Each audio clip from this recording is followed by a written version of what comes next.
Man, who knew being a hive mind would mean that you'd end up on the autism spectrum and just take everything literally? I can say that. I'm autistic. Don't come at me in the comments. All right? Please don't. Hello, interwebs. I hope you are all doing well because I am here to review the third episode of Pluribus, this one titled Grenade. And in honor of Carol, I am wearing this sweatshirt. It's a very comfy and very big. It's like a 3XL on me, so it's a very, I'm swimming in this sweatshirt, let's just say. So appreciate me for not looking sexy on camera for you and just being comfortable, all for the show. Really, it's just for the show. Anyways, I more and more just adore this show. It is just very clear that this is a very thoughtful show. There's so many topics and so many ideas that that every episode touches upon that I already know there's going to be a video essay in me at some point about just this show. Like, quite literally, before I sat down to record this review, I went and grabbed like a book of theory that I want to reference in discussing this episode. So you know you're going to be in for a good time as a video essayist with a show like this. And quite frankly, there's so many ways I could talk about this episode. Normally I go linearly through an episode in my discussion of it, but there's just so much I want to talk about here that I'm just going to kind of bounce around a little bit and just discuss a bunch of different topics that I want to talk about here. And I think the first one, and probably the easiest one to discuss, is just I really am loving how this show evolves Vince Gilligan's focus that we saw in Breaking Bad and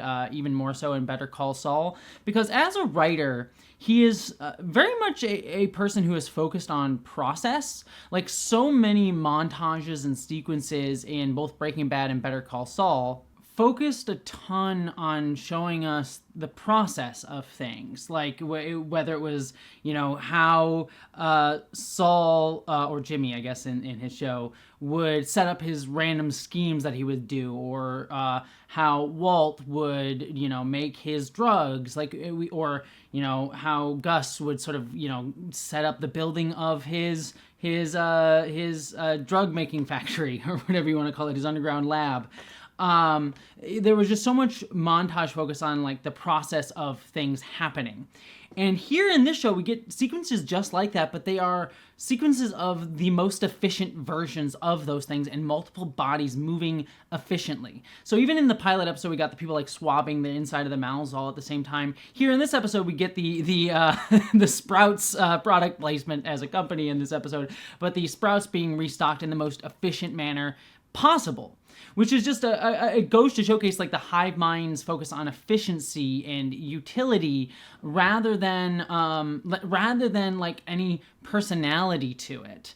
That I think underscores a lot of the themes of the show, of the homogeneity, but also just it kind of fits Gilligan's style and interests as a filmmaker and writer overall. But that kind of brings me into, again, this topic of homogeneity that is clearly, I think, the main kind of overriding discourse that the show is going to be talking about: homogeneity, hegemony, normativity, that sort of thing.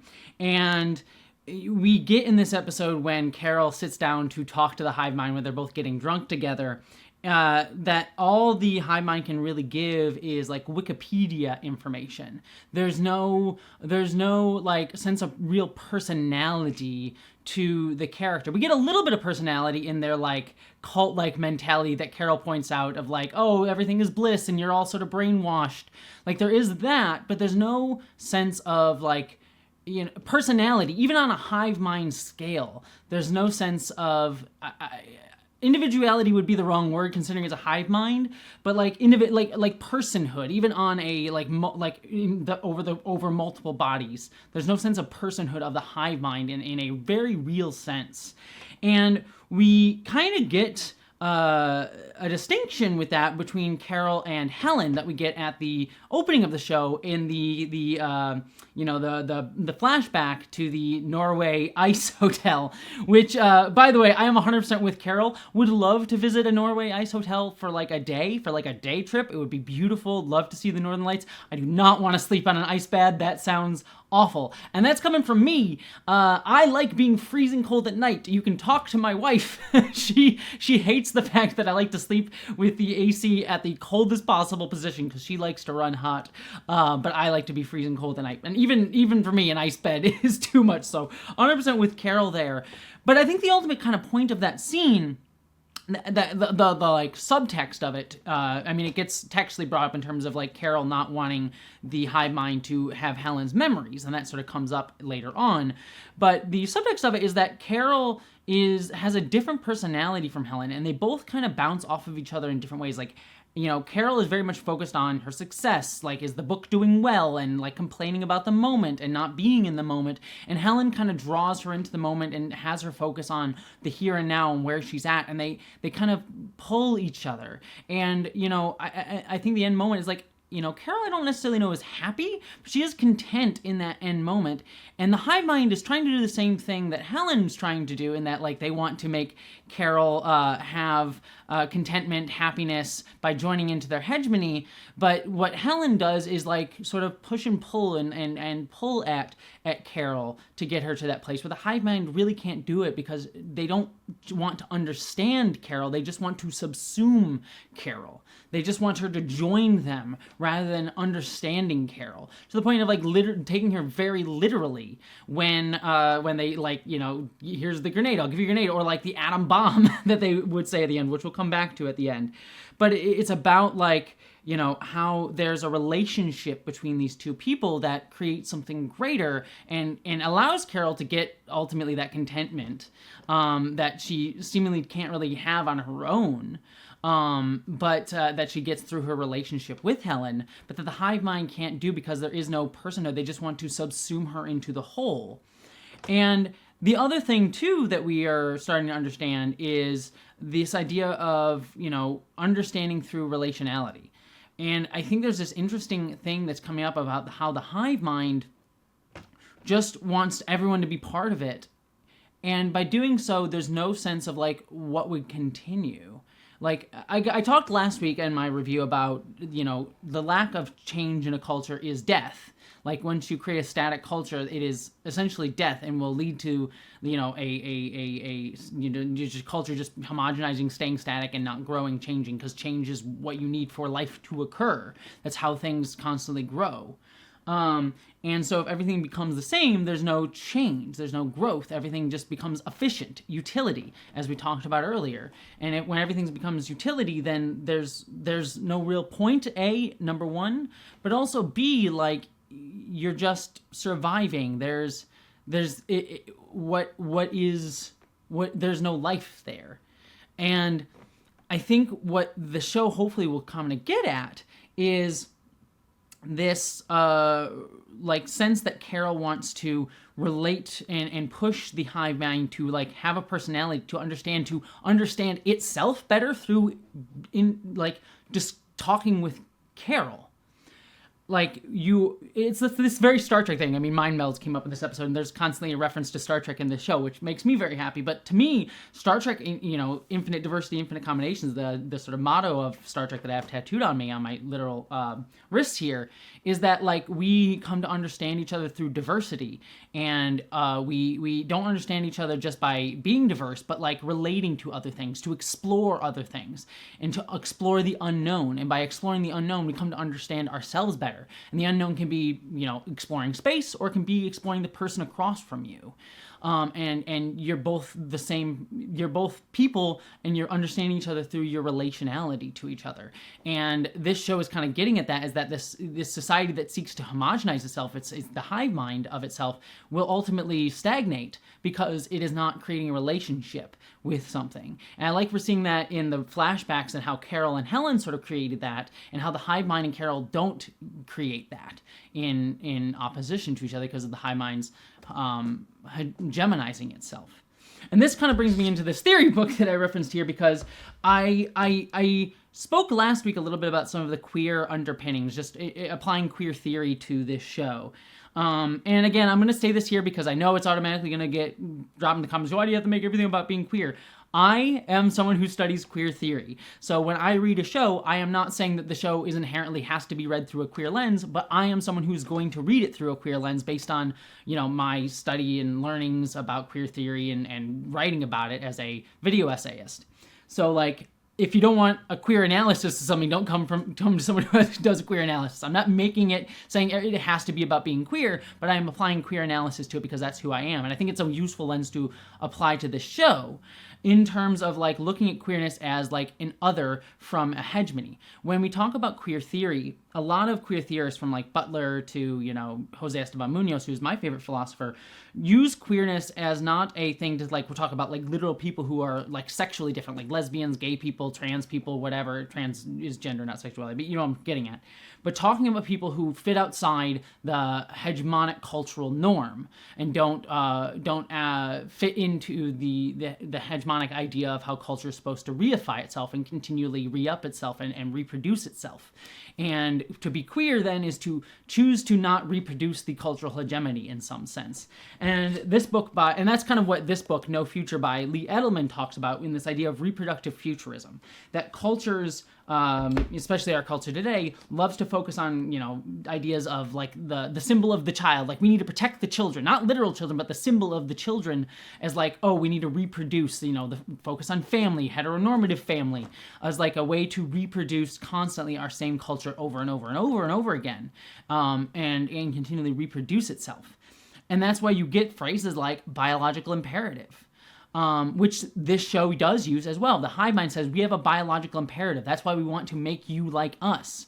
And again, it speaks to that like very, again, I'm putting a queer lens on this, but a very heteronormative culture that's trying to, you know, constantly reproduce itself by saying, oh, we have a biological imperative. We have to do this. This is innate in ourselves. It's why you see shit like a lot of fascists and, you know people like Elon Musk and shit being like, oh, we have to biologically procreate. What they're saying is what they want to do is reproduce. Like when they say that it's a biological imperative, what they mean is it's a biological imperative for mainly white people to reproduce themselves, and reproduce only a certain type of people because they want to reproduce their cultural norms and their cultural hegemony, which is why they're always sort of saying like, well, we need to constantly have more and more babies, because it's really applying it to white culture that needs to be in American culture, Western culture, whichever one you want to apply to, in whichever case.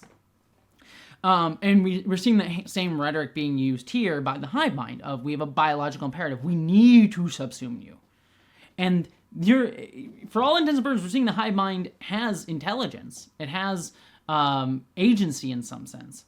And so it doesn't need to do that, but it's trying to anyways, to take away her ability to choose and her agency and her bodily autonomy away from her to be able to do that.